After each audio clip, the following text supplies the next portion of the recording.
Hi everyone, my name is Michelle, my Mama Loves You GB here on FlossTube, but also from Instagram and Etsy as well. Welcome to the Sunday morning briefing. How are we all doing?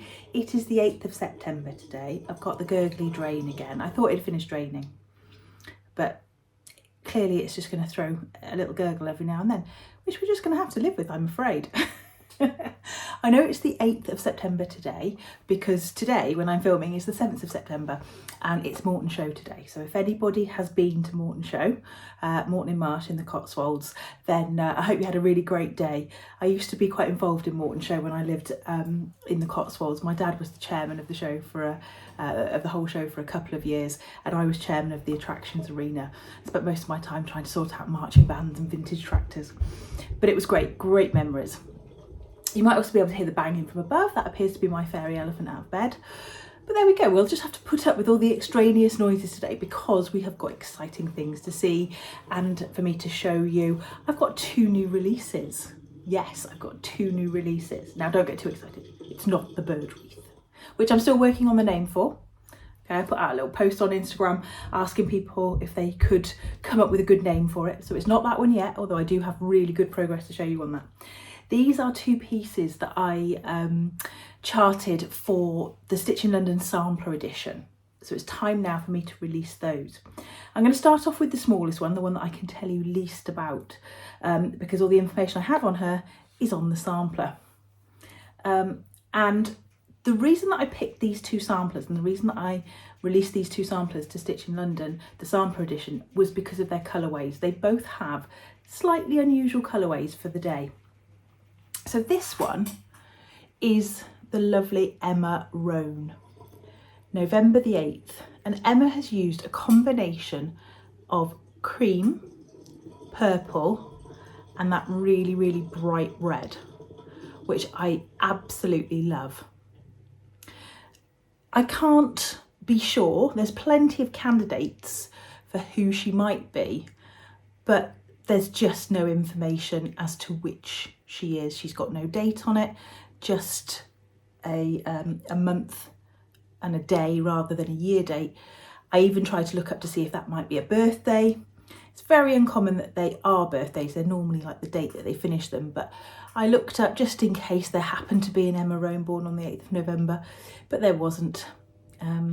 So lovely alphabet, little marking sampler with an upper and lowercase alphabet, numbers, some lovely little motifs that she's chosen there, a set of eyelet letters and her name.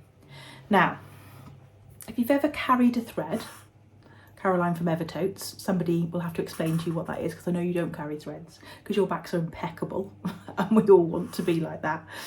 But this is what we're dealing with here. This is how our little Emma rolled. And I have to say, I'm kind of somewhere in the middle, I think. I'm not quite Caroline and I'm not quite Emma. But she is amazing on the back. She really didn't give 2 hoots what the back looked like. I think we should start a hashtag, Be More Emma. So that is Emma Rone. Now, when we charted her, we gave people at Stitch in London, the Sampler Edition, the chart. And one of the sort of table gifts that we gave everybody was a little stitching tray. And the idea was that you could sew Emma's little sampler as a base for your stitching tray. So these are just little arm of the chair trays. And if you want to get yourself one, they come from Home Bargains. They come in either grey or white, and they're really sturdy little things. They're really lovely little things. So that is what our plan was. However, when I stitch Emma, I think I'm going to make her into a little drum. I think she'd look ever so sweet as a little drum. And to the point where I might stitch her on sort of even 32 or 28 count, just to give her a really nice size. So that's Emma Rone, and she will be available from my Etsy shop. Now, let's see if I can find somewhere to put her. Now, this is the other one. And I can tell you quite a bit more about this girl. And again, she's made some really unusual colour choices. Now I have got a model of this. I stitched the model and it was a beautiful, beautiful stitch. So this is Maud Mary Doddrell. And if you follow Sherry, just so Sherry on Etsy, not Etsy, Instagram and whatever this is, YouTube. I nearly had eBay then. So if you follow Just So, I think somebody's got my teeth, Just So Sherry on Instagram or YouTube on her FlossTube, you'll know that she has stitched this. And this was her gateway drug, I think, into samplers. And she stitched it and she made a change with the word, or the part of the word Dodd, because that's her surname. So she stitched it in the called for colours. I think she changed, I don't know if you can see, the sort of almost fabric colour that Maud has used. I think she changed that. But other than that, she stitched it in the called for colours. And then I think, if I remember correctly, she picked out the word Dodd in red, because that's her name. So this is the original. And the original, I think, is probably stitched on roughly a 32 count, because I'll show you in a minute that my model is stitched on a 36 count, and there's not a massive difference between the two. Now, when I stitched this, it had a beautiful flow to it. It's not a very intricate chart, but it just had a really nice kind of flow to it once you got into it with the different colours.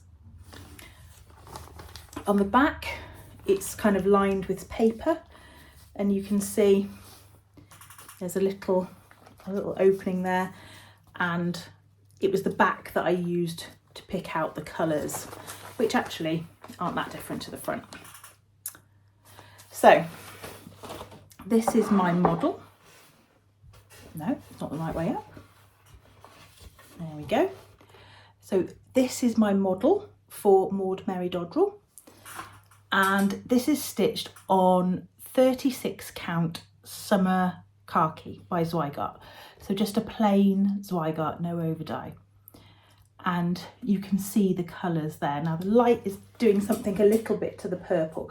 The purple is a little bit stronger. It's more in line with Maud's original. So just framed there. Actually in a standard frame, it pretty much fit into the standard frame that I painted and then roughed up a bit. So let me see what it says. It says, "Seek ye the Lord while he may be found, call upon him while he is near." Isaiah. And that is Maud Mary Doddrell. Now let me tell you a little bit about Maud. So this is the chart. So when you get Maud, you will get some information about her, and I'll tell you a little bit about her in just a minute. You get the chart across 4 pages, I think, and the chart on a page. So if you want to use a digital device, then it's all there for you. You haven't got to negotiate page breaks. So stitch count is 151 by 181, and as I said, I stitched mine on 36 count, so I got summer khaki. You wouldn't need more than 1 thread if you were stitching it with 1 strand on 36 count. I'll see if I can check actually and just check 32 count and 28 count, and if you do need more than one skein of any of the threads, I'll put it in the description box for the Etsy listing. I will check that before I upload it. So let me tell you a little bit about Maud. So Maud stitched her sampler in 1876, but she was actually born in Bristol in 1863 to Edward and Sarah Ann Doddrell. And she was one of 5 children. There was her sister Florence, her brother Sindri. Now, I looked up the name Sindri because I was quite convinced that it was supposed to be Sydney. And when you read the census, sometimes the handwriting can leave some things to be desired and names appear oddly. But But when I looked back into her family tree, Sindri is actually a name on her mother's side. So it is Sindri. And then 2 other brothers, Bertie and Percy. They were born in the same year, and I've got a feeling they're probably twins just because of the name Bertie and Percy. I can't find out their actual birth dates. They could, of course, be one end of the year and the other, but I think they were probably twins. Now, Maud's father, Edward, is first of all listed as a sugar clerk. So he basically works in a sugarcane refinery. And then latterly he works as a charcoal manufacturer. So both big industries in Bristol. If you look back to his father was also involved in the sugarcane industry, the sugar refining. So basically Bristol was a huge port at the time, and it was involved in the trade of bringing sugarcane harvested by slaves from the Caribbean back to the UK for refining, for the purposes of like food preservation, and also because the nation was developing a sweet tooth. Sweet things that were very, very expensive were starting to become more affordable, and basically the nation had a massive sweet tooth. And so he was involved in that. Her uncles, George and Daniel, actually went up to Glasgow and set up a sugar refinery in Glasgow because Glasgow was a similar port. By the end of the 19th century, there was something like 400 ships docking in Glasgow every year, just bringing sugarcane from the Caribbean. And so they had a big refinery in the Port Dundas area of Glasgow, and it's quite a famous building. But it actually had a huge fire and burnt down. So there's a little bit about that there. Now, Maud never married. She remained a spinster all her life, and she actually stayed living with her sister. In fact, when her father died, and her father actually died, so this is dated 1876. Her father actually died the year previous to this, 1875. So when you read that inscription, you kind of get the impression of a child who's lost their father in their early teens, and you can kind of read that inscription with more of more meaning perhaps behind it. So she carried on living with her mother and her grandmother. I don't think the family were too badly off for money. They carried on living in the St Paul's area of Bristol. Maud and her sister stayed living together in Bristol until they died, and they actually died within 2 weeks of each other. And both of them left in their wills around what would now be today about £75,000. So I don't think they were short of a penny or two. So I think the trade in the charcoal manufacture and being a manufacturer and being a sugar refiner, there was money in their hills. Not necessarily, we're not talking sort of aristocracy level, but we're talking hard-working merchant level. So I can't find out where Maud might have sewn her sampler, possibly at school. It's on a slightly coarser fabric, but the threads are interesting colours and really, really nice and bright. So I'm so pleased to bring both of those to you, to Maud and Emma. And I'm going to struggle to hold these both up together. Chosen because of their slightly more unusual colouring. In this one, the purple is the most unusual. In this one, really, all 3 colours chosen aren't commonly seen in marking samplers of that sort of time. So, if you fancy one or both of them, then please do pop along to my Etsy shop and grab them. Right, let me show you what I've been stitching. Let's catch up with the bird wreath first of all. So, you may have seen, but I'm currently reproducing the bird wreath, which is still the bird wreath for the moment, until I come up with a better name for it. I'm using the colours from the reverse for my model. And this is where I am. I have to forgive the slight unironed. And there we are. So there's a big purple, a big pink bird. There is a purpley bird to come. Blues, yellows, oranges, lots of oranges actually in the birds. So it's being stitched on 36 count Weeks Dye Works linen in the colour linen. And I'm hoping that this might be a finish next week. Maybe not quite released next weekend, but I'm hoping it might be a finish by next week. I'm really enjoying this. It's a lovely stitch, folks. Lovely, lovely stitch. Let's pop that one back. And my other one that I've worked on this week is the lovely Hannah Atwater. So here is Hannah.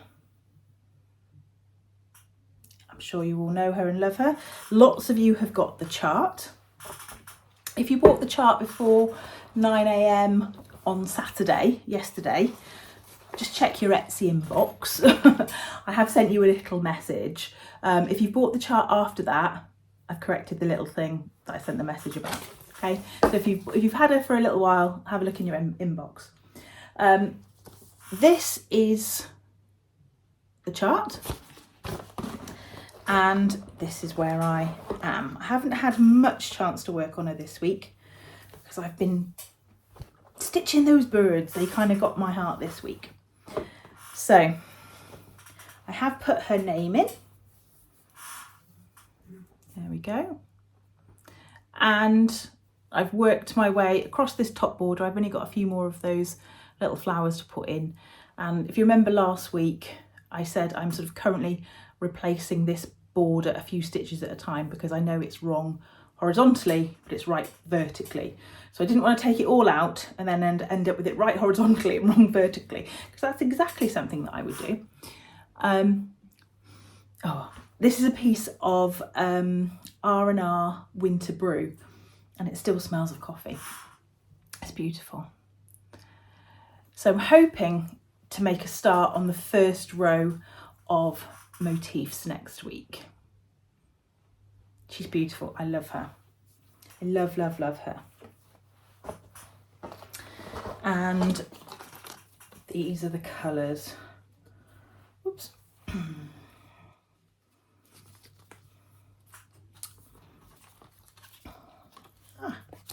Go in the right place. It's refusing to move. There we go. Those are the colours. Now don't forget, Roxy Floss Co. through Evertotes have done a conversion, so you can buy their threads and then grab the chart from me and you can stitch away. They have recommended a linen as well, so you could get that from them too. Right, that is pretty much everything I've worked on, but I've got loads more to show you. So, Cross Stitcher magazine. Now, Cross Stitcher magazine I get through the Readly app. If you've never heard of Readly, it's a really, really good app. You pay a subscription. I think it's about £9.99 a month.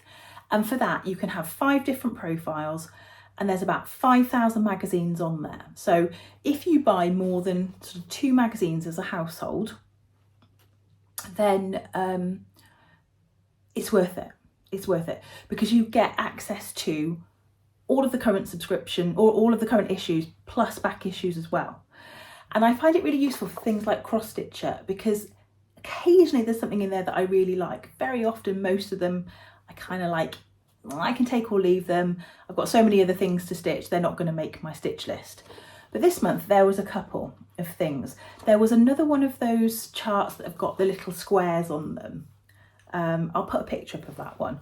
I do like those, but I think I'd rather start on the seasons ones first. Now, sorry, I'm just following a fly round.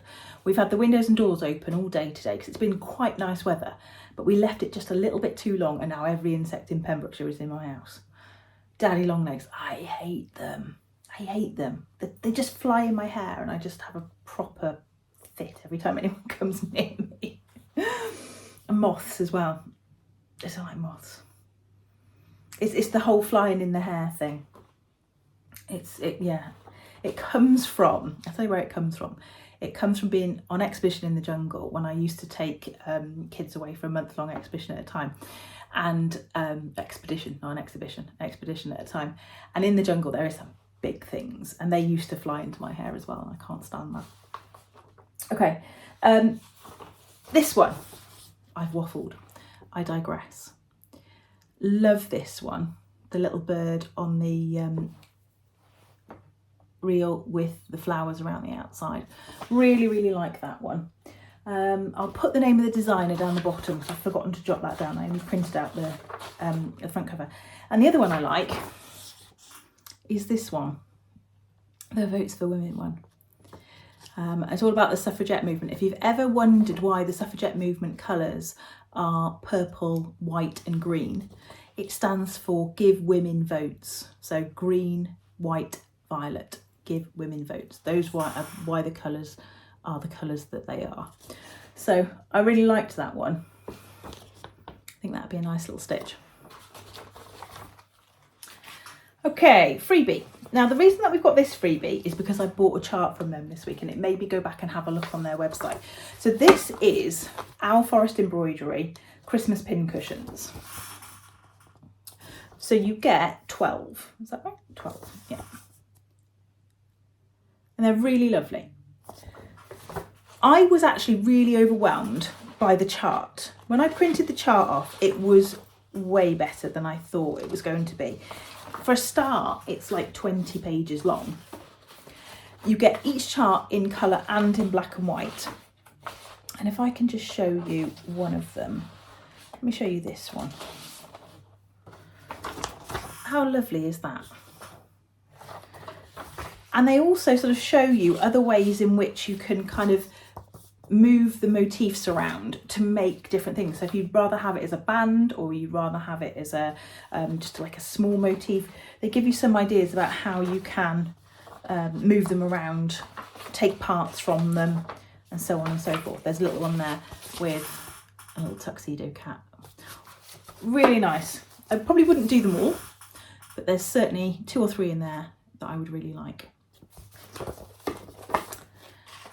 Right, public service announcement. Last week, whoop, that moves. Last week, I totally messed up Ruthie's giveaway. I was too busy loving the charts. I'd said at the beginning, I've got a giveaway. And then when it got to Ruthie's charts, I didn't mention it at all. So go back to last video.